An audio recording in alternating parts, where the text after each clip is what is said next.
Shalom saudara-saudari yang terkasih di dalam Tuhan. Senang rasanya bisa kembali hadir dan berjumpa di renungan pada hari ini. Hari ini, kita akan merenungkan satu bagian firman Tuhan yang penuh kekuatan dan pengharapan dari kitab Ibrani pasal yang ke-10 ayat 19-25, yaitu sebuah undangan surgawi yang mengingatkan kita bahwa melalui darah Yesus, kita sekarang memiliki keberanian untuk masuk ke hadirat Allah.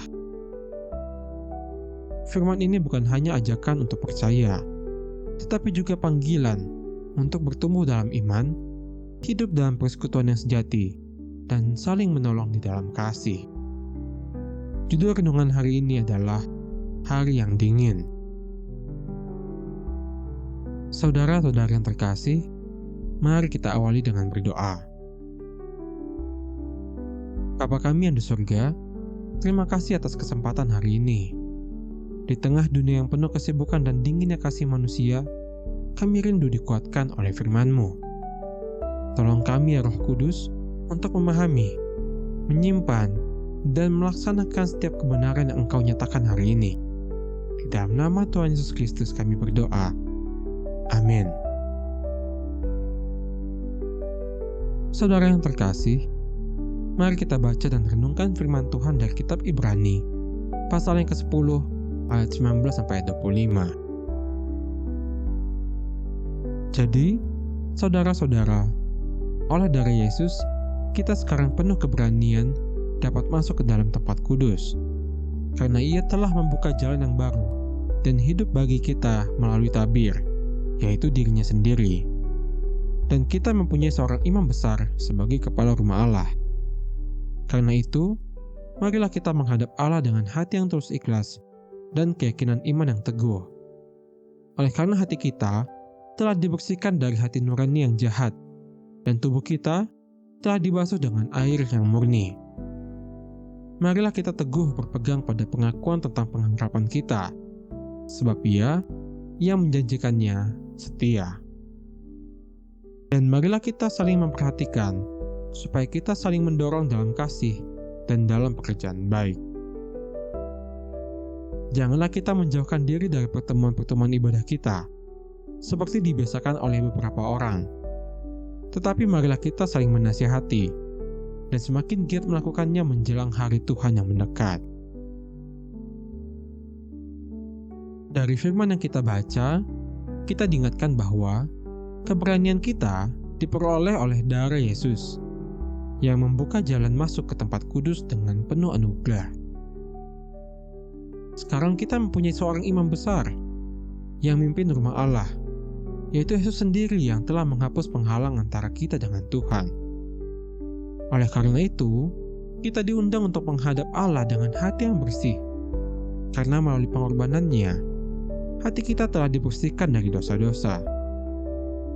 Dan tak hanya itu saja, kita juga diminta untuk teguh memegang janji pengharapan yang telah dijanjikan Tuhan, karena Dia adalah setia. Firman Tuhan juga mengajarkan kita betapa pentingnya persekutuan. Kita harus saling mendorong, menasihati, dan tidak menjauh dari pertemuan ibadah, agar iman kita bertumbuh bersama-sama. Melalui ayat-ayat ini, kita memahami bahwa setiap aspek kehidupan rohani kita, dari pemahaman Alkitab, doa yang konsisten, pelayanan aktif, hingga persekutuan dengan sesama, adalah kebutuhan yang saling melengkapi. Firman Tuhan menghimbau kita untuk tidak mengabaikan salah satu dari aspek tersebut. Karena sebuah kehidupan iman adalah hasil dari kesatuan antara tubuh, pikiran, komunitas di dalam Kristus. Saudara, izinkan saya membawa Anda pada suatu kisah sederhana, tetapi menyentuh dan menyentil hati kita. Suatu ketika, seseorang bertanya kepada seorang pria bernama Bill, "Bill, kapan kamu akan datang ke gereja lagi?"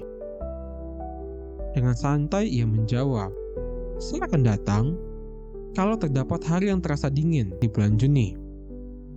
Waktu pun berjalan, dan benar saja, suatu hari di bulan Juni yang begitu dingin, bahkan melebihi musim dingin.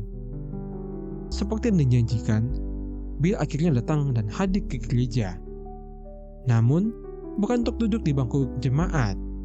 Ia hadir dalam peti mati. Kisah ini menyentuh hati kita. Betapa seringnya kita menunda pertobatan, menunggu waktu yang tepat untuk kembali kepada Tuhan. Namun waktu itu tak pernah datang. Mari kita refleksikan dan terapkan 4 langkah nyata dari renungan hari ini. Yang pertama, memperkuat pemahaman firman Tuhan.